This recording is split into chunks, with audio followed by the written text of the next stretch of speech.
The 10 scariest urban legends in Ohio, and one of them is based on real-life cases. In the 10th position is Stony Creek Cemetery.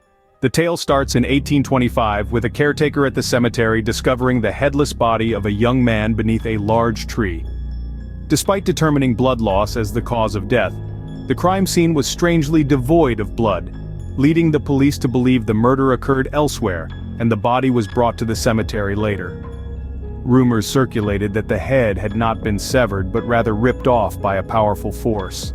The unsolved case eventually turned into folklore with stories of a ghostly figure seen on dark nights beneath the tree. This figure is believed to be the lingering spirit of the young man, unable to reincarnate due to the unresolved murder. In the 9th position is the ghostly flame story. In 1930, a young woman in Sugar Grove, Ohio, known for her beauty and amiable, fell in love with an unusual man, leading to frequent arguments. As time passed, the girl underwent a noticeable change, becoming cold and frail. One night, their dispute on a bridge turned deadly when she, in a fit of rage, beheaded her fiancé. Despite suffering severe injuries, she descended the hill, holding onto his head, and died at the hill's base. The next day, her lifeless body was discovered, leading to the replacement of the old bridge due to the heinous crime.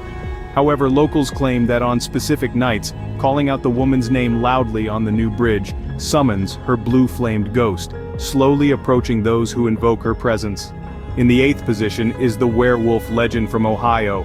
Residents of Defiance have reported encounters with werewolves for the past 45 years.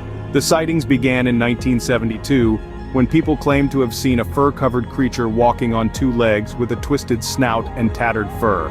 The media covered the frenzy, and local police documented numerous sightings. The werewolf is said to wander around the old railroad tracks area late at night. One witness, Mr. David, saw giant furry legs while working and discovered a 2-legged wolf with a large stick. Surprisingly, it did not harm him, only gazing before sprinting into the woods. Mr. John, a nearby worker, witnessed the event but was too shocked to speak. In the 7th position is the tale of Brubaker Bridge. In the 1930s, a tragic bus accident occurred in the rural area, initially unnoticed. A passing farmer discovered the scene, leading to the recovery of 12 bodies, all identified and properly buried. However, the farmer later claimed that on a certain night while crossing the bridge, his car stalled, and he heard precisely 13 knocks accompanied by strange noises. Despite the eerie encounter, his car started normally again. Locals believe it might be the spirit of the 13th victim, whose body was never found. The spirit continues to haunt the bridge, hoping passers-by will uncover their remains for a proper burial, granting them peace. In the 6th position is the Patterson Tower, surrounded by chilling theories about its origin. Legend has it that John D. Patterson built the tower many years ago. In the 1960s, a group of teenagers sought shelter in the tower during a thunderstorm, but tragedy struck when a lightning bolt hit the top, electrocuting 2 of them. Burn marks from the victims remained visible on the tower walls for weeks. Despite authorities restricting access with a metal barrier, people's curiosity prevailed. On stormy nights, the spirits of the teenagers reportedly manifest in the tower, glowing like lightning-struck souls. As the storm subsides, they vanish along with the tempest. In the 5th position is the haunted sawmill at Little Sugar Creek. James, a man named James Sawmill Operator, lived in a small wooden house and became the wealthiest man in the area. One night, thieves broke in, leaving James's headless body outside. The murder case remained unsolved, leading to beliefs that James's house and sawmill were haunted. Adventurous individuals claimed to encounter a headless ghost seeking help. Despite the sawmill's dismantling, James's ghost persists. Local residents believe that wandering to Little Sugar Creek, you might catch a glimpse of James's ghost, unable to reincarnate due to his unresolved murder. In the 4th position is Otterbein Cemetery, home to the legend of the blood-hoofed horse. In the 1840s, James Henry of Ohio was romantically involved with 2 women, Rachel and Mary. He wanted to choose a suitable wife for himself. One night, as he fell asleep riding his horse, he woke up in front of Mary's house, interpreting it as a cosmic sign. He married Mary and gifted her the horse. After Mary's death in 1845, James Henry swiftly shifted his focus to his former lover Rachel, and they married. Henry gave Rachel the same horse. Locals later observed a peculiar phenomenon on Mary's gravestone at Otterbein Cemetery, resembling the iron hoof of a horse. It seems that the late wife is dissatisfied with his new marriage. One night, mysterious lights and sounds were witnessed at the cemetery. Henry was later found dead with a hoof print on his forehead, considered an accident. Today, people claim to see the peculiar hoof mark on Henry's grave, hearing hooves running in the cemetery. In the third position is the Buxton Inn, operating since 1812 and one of Ohio's oldest inns.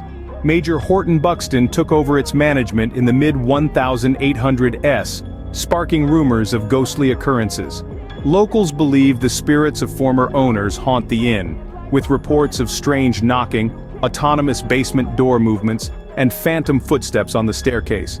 Major Buxton's shadowy figure is often spotted in the dining room. Mrs. Granger appears in old-fashioned attire, and a woman in a blue dress who died in the inn is recognized by of her perfume that on her body when she was alive. In the second position is the Raritan legend. Early Ohio settlers faced continuous wolf attacks, leading to extensive hunting, everyone believing wolves extinct. However, a pair of elderly wolves, thought to be persistently tried to escape the pursuit of the villagers cornered at a mountain's base. The male wolf valiantly defended his mate against dogs and gunfire.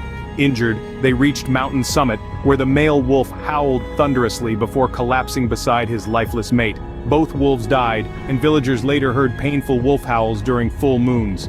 In the first position, we have Bloody Bridge. This bridge is located just outside Spencerville, spanning the Miami-Erie Canal. According to legend, this bridge was once the scene of a gruesome crime. In the town, two men, Bill Jones and Jack Billings, were both deeply in love with a woman named Minnie Warren. Eventually, Minnie chose Jack, enraging Bill. One night in 1854, after attending a party, Minnie and Jack crossed the bridge to return home, unaware that Bill was standing on the other side of the bridge wielding an axe. The couple couldn't escape, and Bill disappeared without a trace afterward. However, many years later his dry bones were discovered under a well. No one knows for sure what really happened to Bill. And this is Creep Factor. Thank you for taking the time to watch the entire video. And if you like this video, please click like, share and subscribe to the channel for more interesting contents.